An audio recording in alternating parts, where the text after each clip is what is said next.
తెలంగాణ రాష్ట్ర ప్రభుత్వం ఇటీవలే మద్యం దుకాణాలకు టెండర్లు వేసింది. దానిలో భాగంగానే మహబూబ్‌నగర్ జిల్లా కేంద్రంలో ఉన్నటువంటి 16వ నెంబర్ షాప్ నెంబర్‌కు మొత్తం కూడా 29 మంది లబ్ధిదారులైతే దరఖాస్తులు చేశారు. దానిలో భాగంగానే లక్కీ డ్రిప్‌లో ఒక ప్రభుత్వ ఉపాధ్యాయురాలికి లక్కీ డ్రిప్ వెళ్ళడం వల్ల అది మొదటి నుంచి కూడా మహబూబ్‌నగర్ జిల్లా కేంద్రంలో సంచలనంగా మారుతుంది. అదే విషయంపై మాట్లాడడానికి మనతో పాటు ఎక్సైజ్ సూపరింటెండెంట్ సుధాకర్ గారు కూడా మాట్లాడారు. సార్ చెప్పండి, అసలుకి మొదటి నుండి కూడా ఈ 16వ షాప్‌కు సంబంధించి వివాదంగానే కనబడుతుంది జిల్లా కేంద్రం. అసలు ఈ విషయం ఏంటి సార్?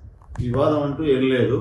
మామూలుగా మాకు వచ్చిన అప్లికేషన్స్ని మేము పరిశీలించితే 29 అప్లికేషన్స్ రావడం జరిగింది. ఆ 29 అప్లికేషన్లలోనే గౌరవనీయ కలెక్టర్ గారి చేత డ్రా తీయడం జరిగింది.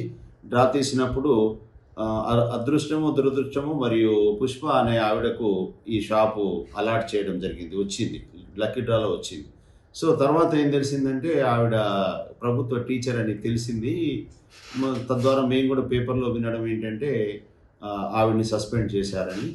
ఆ తర్వాత ఆవిడ మరి ఏం ఆలోచించుకున్నారో ఏమో, మళ్ళీ మా కమిషనర్ గారి దగ్గరికి వెళ్ళి నాకు ఈ షాపు అవసరం లేదు, నాకు ఉద్యోగమే కావాలనే విధంగా ఆవిడ వెళ్ళి రిక్వెస్ట్ చేసుకొని అక్కడ షాపుని సరెండర్ చేశారని తెలిసింది.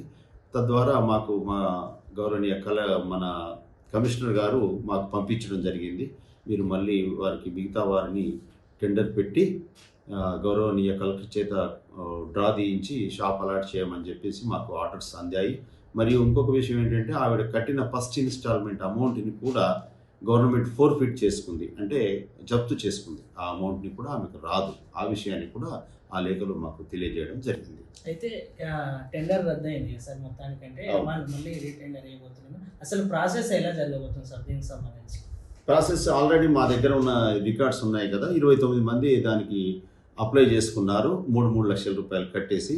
అయితే ఎప్పుడైనా మాకున్న రూల్స్ ప్రకారం, ఈ రూల్స్ ప్రకారం ఏంటంటే మొదటి వారు అంటే ఇన్ఎలిజిబుల్ అయినప్పుడు మిగతా వారికి కమిషనర్ గారి ద్వారా ఆర్డర్స్ అందుతాయి, మిగతా వారికి తీయండి అని చెప్పేసి మాకు వస్తాయి. అటువంటి ఆర్డర్స్ మాకు రావడం జరిగింది. కలెక్టర్ గారికి కూడా పంపించడం జరిగింది. మేము కలెక్టర్ గారిని అడిగితే వారు 19వ తారీఖు నాడు 12 గంటలకి మాకు సమయం ఇవ్వడం జరిగింది. ఆ రోజు అందరి ముందు కలెక్టర్ గారి చేత డ్రా తీయడం జరుగుతుంది. ఆ రోజు ఎవరిని అదృష్టం వర్తిస్తే వారికి షాప్ని మళ్ళీ అలాట్ చేస్తాం. సరే, ఇది మొత్తానికి ఏంటంటే ఏదైతే అప్లికేషన్లో ఉన్నటువంటి ఒక కాలం సంబంధించి ఆక్యుపేషన్ లేకపోవడం వల్లే ఇటువంటి వ్యవహారం అంతా జరిగిందని చెప్పేసి బయట ఆరోపణలు వస్తాయి. దీనిపైన ఏమంటారు సార్? ఆక్యుపేషన్ అడగడం జరుగుతుంది, అక్కడ కూడా అందులో కూడా ఉంటుంది ఆక్యుపేషన్ అనేది. మామూలుగా బిజినెస్ అని అందరూ రాస్తూ ఉంటారు, వ్యవసాయం అని రాస్తూ ఉంటారు.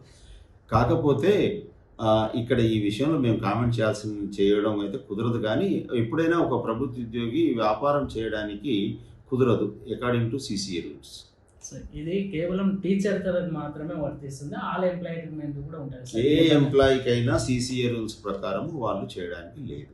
Okay, thank you. ఇది మొత్తానికి ఏదైతే 16వ నెంబర్కు జరిగినటువంటి టెండర్ను కూడా ఈ నెల 19వ తారీఖు అయితే నిర్వహించబోతున్నాం. మళ్ళీ సేమ్ అయితే 29 మందిలో ఉపాధ్యాయురాలుగా ఉన్నటువంటి వ్యక్తిని తీసేసి 28 మందికి టెండర్ నిర్వహించి మళ్ళీ ఎవరికైతే షాపు దక్కుతుందో వాళ్ళకే ఇస్తామని ఎక్సైజ్ సూపరింటెండెంట్ సుధాకర్ చెప్తున్నటువంటి పరిస్థితి కనబడుతుంది. ఇది ఇక్కడ తాజా పరిస్థితి.